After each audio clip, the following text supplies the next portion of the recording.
Hi, welcome to today's class. So we'll be talking about research writing, quantitative and qualitative methodology, and what you need to know. Follow me to class and let's go. Welcome to today's class. I'm going to be taking you through research writing. Now, research writing happens to be one of those daunting conversations that most undergraduates and most people who are about leaving school do not want to get engaged with. An adventure you would want to get onto, so it can help you to develop your essay writing ability even more and improve your research skill. So if you're ready, let's get into it. Now, the first thing to understand when you're about going into research is that you have to find a topic. And in finding a topic, most students find it very disturbing. They think that it is a task that is not achievable. But see, you can find a topic from anything that interests you. You can find a topic from an event that surprises you, maybe a wow event, or maybe from a situation that is going on in the social political space of your country.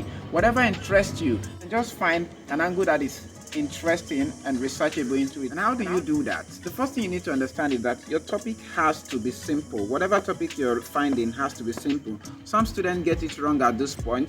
They look for a topic that is not researchable, and sometimes if the topic is approved, it becomes very difficult to research because there are many angles into that topic. Take for example, you want to research about the military. The military is quite broad for a scope. You should be able to limit it, say maybe the tactics of the military at war. That is helping you to limit your study to a particular angle of the military, so you can see the different aspects. Now that makes it simple. The second thing you need to understand is that your topic has to be interesting. Just like public speaking, an interesting topic interests the speaker as well. So if you don't find an interest in the topic that you're about embarking on when you're researching, you might likely run into some maze and it will cause a lot of confusion for you. So get an interesting topic and make sure it is simple. When you're done with that and your topic is approved, the next thing to do is to get into writing proper. And writing proper is where the work begins. Now, every school has its own house style, but the basic step that you need to follow is what we've been able to outline here today. When you're about getting into writing research proper, the first thing you would encounter is your introduction. Now, the introduction basically gives a brief opening into what your topic is about. And that place, you just have to exercise some couple of words together, string it together to introduce what your topic is about. From there, you move into the background of the study. Now, some people call this research writing, some call it thesis writing, however that you want it. It's all about terminology and semantics. Now, let's talk about background of the study. Your background of the study is actually representative of what the word states here. A background. What is a background? You go do a fact check. You go do a backdating of what has actually happened relating to that particular topic that you're about to research. So let's say you want to research about the military and their tactics. You might start by saying, in 1930s, the military has A and B of setting their tactics in doing it this way and this. And that moves from this angle to developing into that angle. You build your background. It's about building the idea of your topic. So you must be able to have a good background of the study.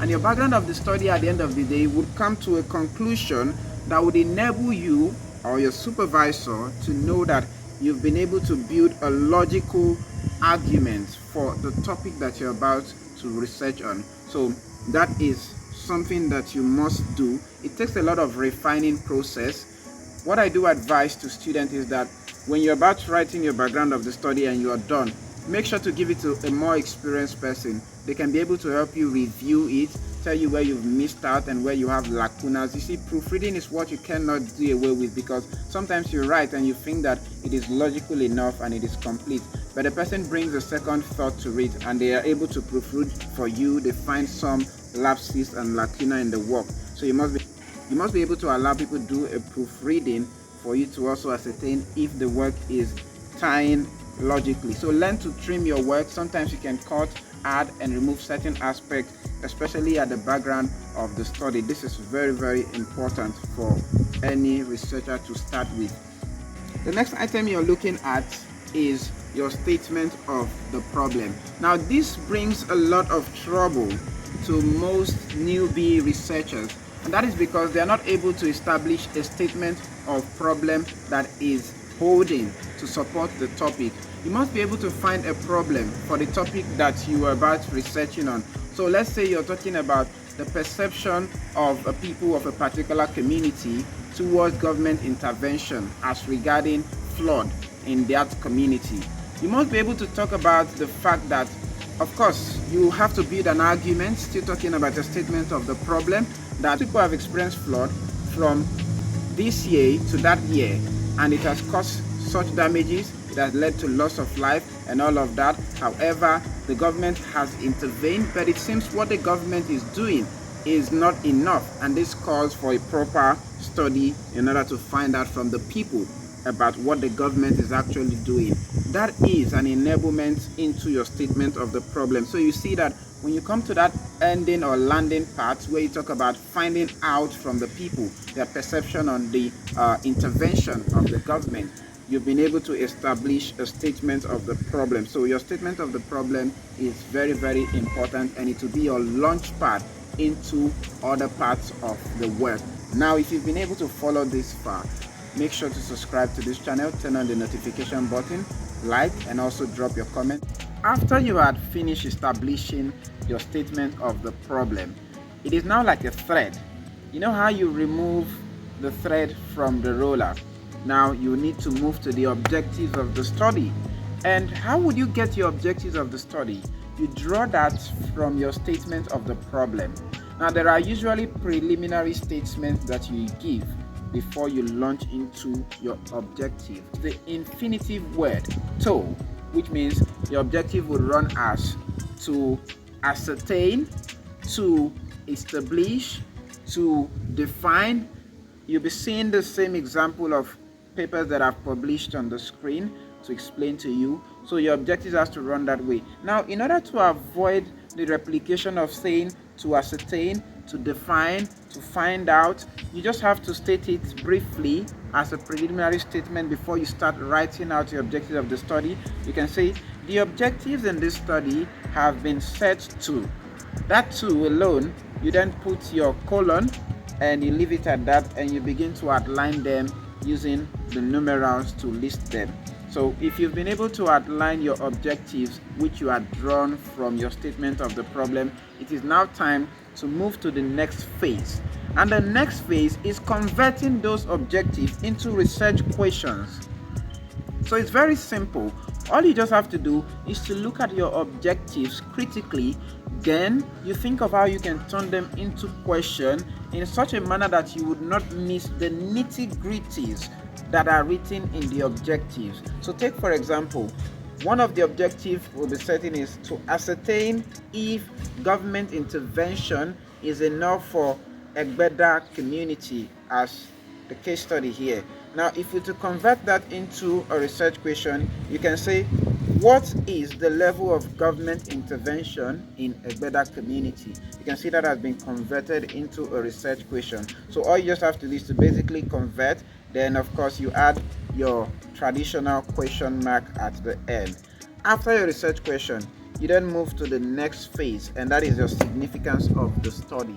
Significance of the study simply tells the person or the people who would likely be making or getting a benefit from the work that you're about embarking on. And that benefit goes a long way to talk about the importance of your study. So I usually advise people, when you're to state your significance of the study, do it sectorally. State it concerning the different people that may benefit. So for example, how it would benefit the government, how it would benefit the academia, how it would benefit researchers, how it would benefit, the list goes on. So you must be able to state it. Take, for example, this research upon completion would be able to produce results that would help academia understand the effect of flood in Egbeda community. That is an example of a significance of the study. You move to the next. Some persons may do headlining. They may start with saying government, then they give the significance. Some other persons will just do it simply by paragraphing, and the significance still goes. So you build your significance into different paragraphs. The next thing you need to understand is your scope of the study.